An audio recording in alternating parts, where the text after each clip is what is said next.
Side खबरों के लिए सब्सक्राइब करें फ्लेम मीडिया और उसके बाद बेल आइकन को प्रेस करें ताकि सबसे पहले आपको मिले एक्सक्लूसिव खबरें।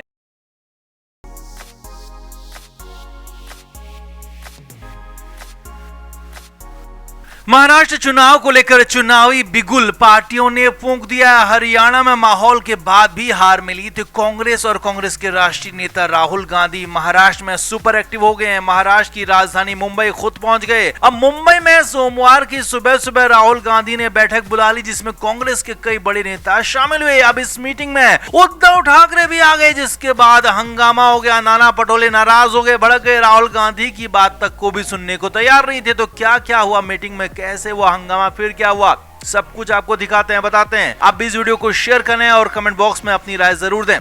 तो राहुल गांधी मुंबई पहुंचे हैं। बाबा सिद्दीकी के मामले पर महाराष्ट्र सरकार पर हमला किया, कानून व्यवस्था पर सवाल खड़े किए और कह दिया कि महाराष्ट्र में जंगल राज चल रहा है। अब ये सब कुछ तो विपक्ष में होने के नाते कहना ही था, लेकिन असली काम जो राहुल गांधी करने आए थे वो थी महाराष्ट्र के कांग्रेस नेताओं के साथ मीटिंग करना, क्योंकि हरियाणा में कांग्रेस का माहौल था लेकिन उसके बाद भी कांग्रेस चुनाव हार गई और अब महाराष्ट्र में राहुल गांधी ऐसा नहीं चाहते हैं। इसीलिए 14 अक्टूबर की सुबह सुबह राहुल गांधी ने नेताओं की बैठक बुला ली और सुबह 10 बजे मीटिंग शुरू भी हो गई। अब मीटिंग में भयंकर बवाल हो गया क्योंकि उद्धव ठाकरे मीटिंग में आ गए। हालांकि अभी मीटिंग की पूरी बातें पता नहीं चली है, लेकिन सूत्रों के हवाले से जो खबरें आई है उसके मुताबिक मीटिंग में खासा बवाल हुआ। असल में इस मीटिंग में राहुल गांधी के साथ साथ कांग्रेस के नाना पटोले, रमेश चन्नीथला, बाला साहब थोराट, पृथ्वीराज चव्हाण, विजय वडेट्टीवार और वर्षा गायकवाड़ जैसे नेता शामिल हुए। अब इस मीटिंग में महाराष्ट्र में चुनाव में सीट शेयरिंग, गठबंधन और साथ ही साथ प्रत्याशियों को लेकर बातचीत हुई।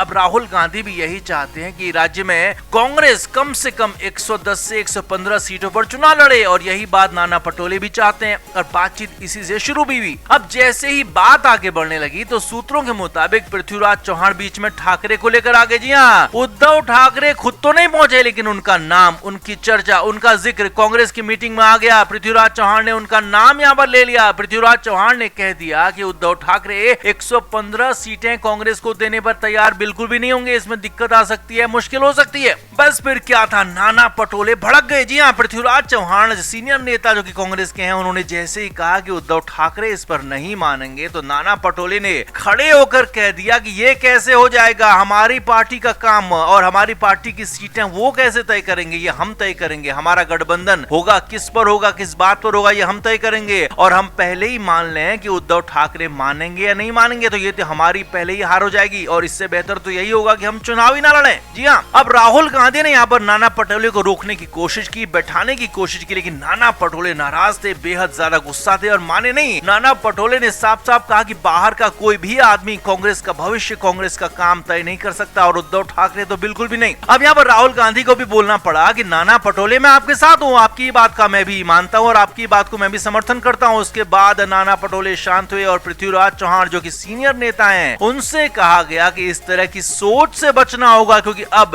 कांग्रेस महाराष्ट्र में सबसे बड़ी ताकत है। लोकसभा चुनाव के बाद कांग्रेस ने फुल स्ट्रेंथ में वापसी कर ली है और कांग्रेस को आगे ही रहना होगा। अब आगे विधानसभा चुनाव में भी बड़े भाई की भूमिका में रहना होगा। सूत्रों के मुताबिक राहुल गांधी ने भी बेहद तीखे अंदाज में कहा कि उद्धव ठाकरे या फिर कोई और भी कांग्रेस का नाम, कांग्रेस का काम तय नहीं कर सकता, ये हम कांग्रेस ही तय करेंगे और 115 सीटों पर हम चुनाव लड़ेंगे, यानी कि पूरे दमखम के साथ ये बात कह दी। अब यहाँ पर कांग्रेस की बात हुई, कांग्रेस की सीटों की बात हुई, लेकिन सबसे जरूरी और अहम बात ये थी कि जैसे ये उद्धव ठाकरे का नाम आया, जिक्र आया, सभी कांग्रेसी एक सुर में भड़क गए, नाराज हो गए और उद्धव ठाकरे के नाम से ही परेशान हो गया। कहेंगे उद्धव ठाकरे को नाम कोई भी अब बर्दाश्त करने की कंडीशन में वो नहीं है, तो लिहाजा समझा जा सकता है कि उद्धव ठाकरे के नाम के जिक्र से ही कांग्रेसी हंगामा कर दे रहे हैं। तो उद्धव ठाकरे अगर खुद को आगे करेंगे, खुद को सीएम फेज बताने लगेंगे तो फिर क्या होगा इसका अंदाजा लगाया जा सकता है। यानी कि उद्धव ठाकरे के लिए न सिर्फ चुनाव से पहले बल्कि चुनाव के बाद भी हालात मुश्किल नहीं बल्कि बहुत ज्यादा मुश्किल होने वाले। और अगर कहीं किसी वजह से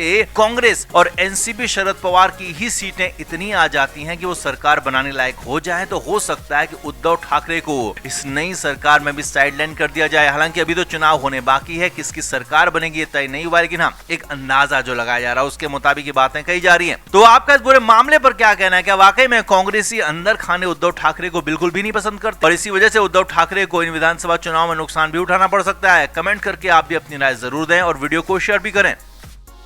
तो महाराष्ट्र की सबसे बड़ी खबर बाबा सिद्दीकी की ही है और ये आज की नहीं बल्कि दशहरे के दिन की भी सबसे बड़ी खबर बन गई। अब वैसे तो हर साल दशहरा का दिन महाराष्ट्र में शक्ति प्रदर्शन का होता है और इस दिन सियासी पार्टियां अपना दमखम दिखाती हैं। इस बार भी ऐसा ही हुआ, लेकिन रात को, जी हाँ, दशहरे के दिन रात 9:15 बजे के आसपास बाबा सिद्दीकी पर हमला हो गया। उनके बेटे के ऑफिस के सामने ही पटाखे फोड़े जा रहे थे, उसी दौरान कुछ लोग आए और हमला हो गया और इसके बाद बाबा सिद्दीकी का मामला सबसे बड़ा मामला हो गया। सबके सब लोग अस्पताल पहुंचे, बड़े बड़े लोग पहुंचे, मुख्यमंत्री पहुंचे, कई और मंत्री पहुंचे, लेकिन इस बीच उद्धव ठाकरे के बयान पर भी बवाल शुरू हो गया, जो कि इससे ठीक पहले आया था। जी हाँ, हालात ये कि उद्धव ठाकरे की गिरफ्तारी हो सकती है, खुद अंदेशा उन्होंने जताया। असल में दशहरा रैली में उद्धव ठाकरे ने कहा कि केंद्र की जांच एजेंसियों को उनके पीछे लगाया गया है। केंद्र सरकार ने सारी कोशिशें की थी ताकि उनको घेरा जा सके, लेकिन उनको घेर नहीं पाए और एक बार फिर से इसकी कोशिश की जा रही है विधानसभा चुनाव से पहले।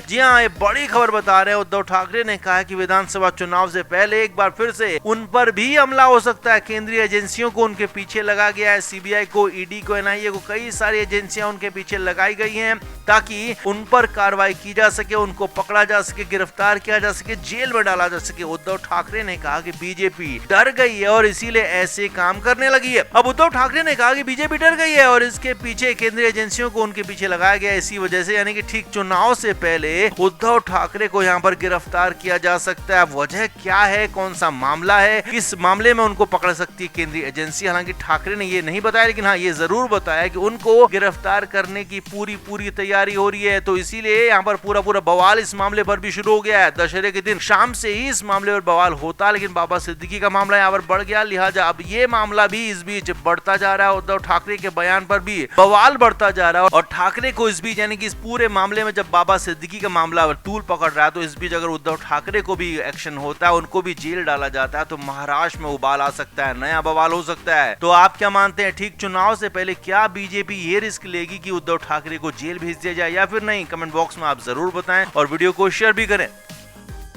Flame media report.